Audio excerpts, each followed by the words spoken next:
Hey all welcome back to my channel. இன்றைக்கி நம்ம road கடை பட்டாணி மசாலா எப்படி செய்கிறதுன்னு பார்க்கலாம். அதுக்கு ஃபஸ்ட்டு ஒரு ஜாரில் ஒரு வெங்காயம், ஒரு தக்காளி, கொஞ்சமாக இஞ்சி, பூண்டு, பச்சை மிளகா, புதினா போட்டு நல்லா பச்சையாகவே அரைச்சி வச்சுக்கோங்க. ஸோ இப்போ ஒரு கடாயில் கொஞ்சமாக எண்ணெய் ஊற்றி நம்ம அரைச்சி வச்சுருக்க பேஸ்ட் ஆட் பண்ணி கொஞ்சம் தண்ணி ஊற்றி நல்லா கொதிக்க விடலாம். அது பச்சை வாசனை போன உடனே நம்ம மசாலா ஆட் பண்ணிக்கலாம்.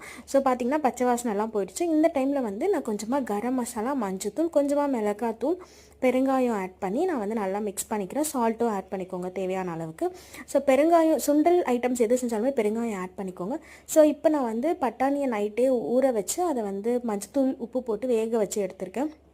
ஸோ அதையுமே நான் இதில் ஆட் பண்ணி சிம்மில் வச்சு ஒரு 5 to 10 மினிட்ஸ் நம்ம குக் பண்ணோம் அப்படின்னா சூப்பரான பட்டாணி கிரேவி ரெடி ஆயிரும்.